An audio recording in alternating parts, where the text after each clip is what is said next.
घाटशिला विधानसभा उपचुनाव में जयराम महतो ने अपनी पूरी ताकत लगा दी है और जयराम महतो घाटशिला उपचुनाव को लेकर क्या सोच रहे हैं हम बात करते हैं। जयराम जी, एक आरोप आपके विपक्ष के तरफ से लगाया जा रहा है कि आपने खासतौर पे कुर्मी बहुल क्षेत्र को चुना है, कुर्मी बहुल इलाके में ही आप जा रहे हैं, वहाँ पर ही आप वोट मांग रहे हैं। जी नहीं, अभी हम आए 4 बस्ती संथालों का था, 2 बस्ती कर्मकारों का था, सुबह जिस बस्ती में गए थे वो मुसलमानों का था और कल जो मेरा दिन भर का कार्यक्रम था वो मुसलमानों के गाँव का कार्यक्रम था। लेकिन कल दिन भर मेरा तबीयत अस्वस्थ है, 2 बोतल मेरा पानी चढ़ा, इसलिए उन गाँव में नहीं जा सके। तो कल या आज सेकंड हाफ में वहाँ जाने का काम करें, ऐसा नहीं है। हाँ, हुआ है कि शुरुआत पहले कुर्मी गांव का हुआ, वो कंप्लीट हो गए हैं। अब हम लोग संथाल और बाकी जो ओबीसी गांव है उनको उन गांव में जा रहे हैं और फिर अल्पसंख्यक जो मुसलमान समुदाय के लोग रहते हैं उन गांव में जा रहे हैं। तो ये लोगों की धारणा है बोलने की, ऐसा नहीं है। आप चाहे तो अभी जिस गांव से हम आए उस गांव में आप जाके सर्वे करके आ सकते हैं। बहुत मान सम्मान के साथ हमें लगता है 4-5 जगह रोककर पाँव धोया गया। उन्होंने कहा नहीं, इस बार हम लोग बदलाव को वोट करेंगे। पढ़े लिखे नौजवान बोले कि बदलाव को वोट करेंगे। बाबूलाल सोरेन ने भी आपको लेकर कहा कि वो सिर्फ यहाँ पर एक तरीके से वोट काटने के लिए हैं। हेमंत सोरेन के कहने पर वो आए हैं, वो जेएमएम को मदद करने आए हैं। जी नहीं, बाबूलाल सोरेन पहले वो स्वयं कहें कि क्या वो सच में राजनीति करने के उद्देश्य से आए हैं या केवल अपना जीवन को माने चलिए सेट होने के उद्देश्य से आए हैं। अगर राजनीति करने के उद्देश्य से आए हैं तो उनसे पूछिए। आपके पिताजी मुख्यमंत्री तक थे, उस समय उनका क्या, कब चूँकि मंत्री थे तो पूरे राज्य के थे, तब आपने इन क्षेत्रों में कितना भ्रमण किया है, तब यहाँ के जनता की कितनी सुधि ली है। चूँकि अब जब यहाँ एक मुख्यमंत्री की पत्नी IAS IPS को अपने माने पीछे घुमा रही है तो आप भी मुख्यमंत्री के बेटे थे, उस समय आप कितना जनता की भलाई के लिए काम किए हैं उनसे पूछा जाए। एक बार नहीं, हमें लगता है मुख्यमंत्री के अलावा 2-3 समय वो मंत्री भी रहे उनके पिताजी, तो उस समय वो कहाँ थे। तब आप एक राजा के पुत्र की तरह ऐसो मौज का जीवन यापन कर रहे थे। अब आपको लगा कि नहीं, पिताजी बूढ़े हो चले, हमको अभी सेट होना है, तो नौकरी चाकरी की उम्र तो रहा नहीं, तो राजनीति है। राजा के बेटों के लिए करियर फ्यूचर बनाने का जगह राजनीति है, राजनीति पे आ गए। तो जयराम बीजेपी को अपना मुख्य प्रतिनिधि मान रहे हैं घाटशिला में या जेएमएम? कहीं नहीं है जेएमएम, चूँकि जिन वो मंत्री का सीट है, हमारा टक्कर जेएमएम के साथ होगा। बीजेपी घाटशिला में हमको दूर दूर तक नहीं दिख रही। बीजेपी कहती है कि वो जो डुमरी में उपचुनाव हुआ उसमें नहीं लड़े, लेकिन यहाँ लड़ने उस समय हमारा कोई राजनीतिक पार्टी था ही नहीं, कहाँ से लड़ते हम।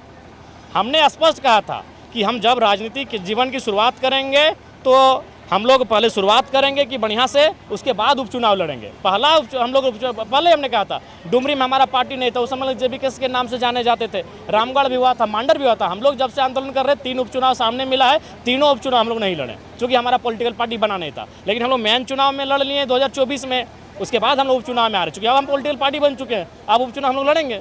एक सवाल रहेगा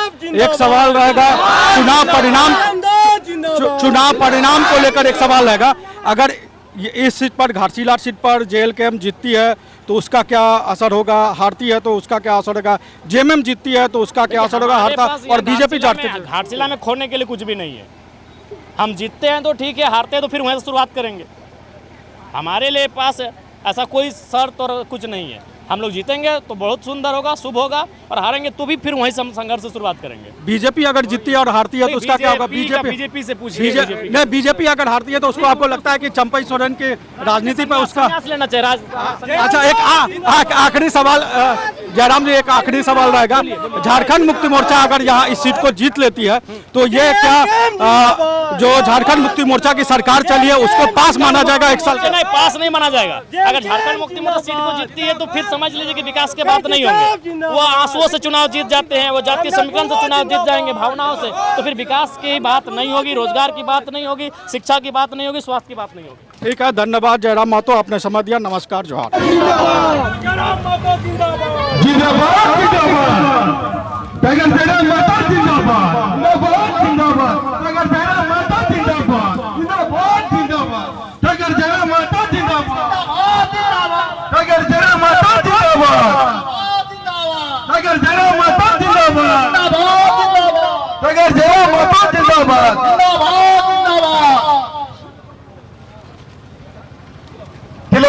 সমস্ত গ্রামবাসীর কাছে আমাদের বিশেষ অনুরোধ, আপনারা দ্রুত সম্ভব গ্রামের শেষ প্রান্তে চলে আসুন।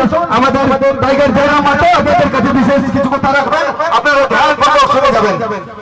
তিলাবনী গ্রামের সমস্ত গ্রামবাসীর কাছে আমাদের বিশেষ অনুরোধ, আপনারা যত দরকার সম্ভব গ্রামের শেষ প্রান্তে চলে আসুন, আপনাদের কাছে কিছু কথা রাখবেন। টাইগার জয়রাম মাতো। ধন্যবাদ।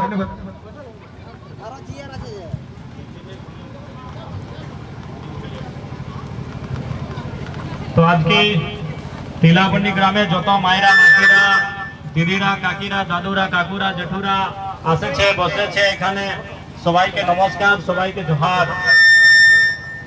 আজকে আমরা আপনার গ্রামে আসেছি, কি কাজে আসেছে আপনি সবাই জানেं। आज घाटशिला विधानसभा का चुनाव के कारण हम सभी आपके गांव में आए हैं और अपना सबाई जाने आप सभी जानते हैं कि चुनाव क्यों होते हैं। चुनाव इसलिए होते हैं कि हम चुनाव में अपने बीच से एक एमएलए का चुनाव करते हैं, एक एमपी का चुनाव करते हैं और वो क्या करता है, विधानसभा में जाके लोकसभा में जाके हमारी समस्याओं को रखता है, हमारी समस्याओं पे बात करता है, सरकार से बात करता है और वो क्या काम करता है कि हमारी समस्याएं जो हमारा समस्या है उनका समाधान हो सके। हमारे गांव में सड़क नहीं है, हमारे गांव में बिजली नहीं है, हमारे गांव में पानी नहीं है, तो ये हमारी मूलभूत समस्याएं हैं, सुविधाएं हैं, इन पर बात करना उनका काम होता है। लेकिन आज झारखंड राज्य हमारे जे झारखंड राज्य आज झारखंड राज्य निर्माण गोटागोटी 25टा बच्चर हो गए, लेकिन आज के हमारे मानुषर की स्थिति আছে সবাই अपनी जाने। आज इतनी संख्या में हमारे घर के छोटे भाई बहन लोग स्कूल में पढ़ रहे हैं। यही बच्चे पढ़ने लिखने के बाद जब बड़े हो जाएंगे, जब inter pass, matric pass, IAS BA pass हो जाएंगे, तब इन्हें नौकरी के लिए दर बदर ठोकर लगाना पड़ेगा। क्यों न हमारी सरकार की सोच ही नहीं है कि यहाँ के बच्चों को नौकरी दिया जाए। आज हमारे राज्य में नौकरी का कहीं कोई कमी नहीं है। आप देख सकते हैं हमारे जमशेदपुर में, हमारे घाट जिला में कई प्रकार के कंपनी है, कई प्रकार के फैक्ट्रियां हैं, कत फैक्ट्री আছে, কত কোম্পানি আছে। ওইখানে কে মানুষগুলো চাকরি করছে, পটনা বিহারের মানুষ চাকরি করছে, কলকাতা বঙ্গালের মানুষ চাকরি করছে, কটক ভুবনেশ্বর উড়িষ্যার মানুষ চাকরি করছে, लेकिन আমাদের মানুষ চাকরি করে নাই। কেন চাকরি করে নাই? না আমাদের সরকারে চায় নাই, আমাদের সরকারে না চায় কি এরা চাকরি করবে। আমাদের সরকারে কি চায় কি ইয়াকে আমরা ঘর বসা 2,500 টাকা মাসে দিব, মইয়া সমান योजना দিব। आप सभी जानते हैं फ्री में जो भी चीज मिलता है हम लोग आलसी हो जाते हैं और ये सरकार नहीं चाहती कि हमको मेहनत करके मिले। हम मेहनत का दाम मांगते हैं।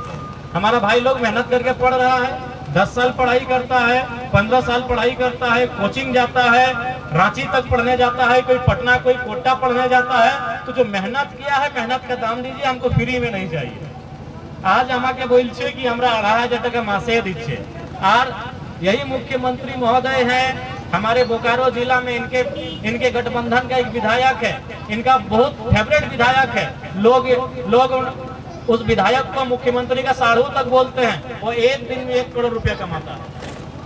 कोयला का अवैध कमाई से, अवैध कोयला बेच के एक दिन में ठिक्का से, रैक से, टेंडर से, आउटसोर्सिंग से एक दिन में 1 करोड़ रुपया कमाता है। और हमारे मुख्यमंत्री और उनकी पत्नी बोलती है कि 2,500 টাকা মাসে আপনাকে দেয়। এই 2,500 হবে কি গো?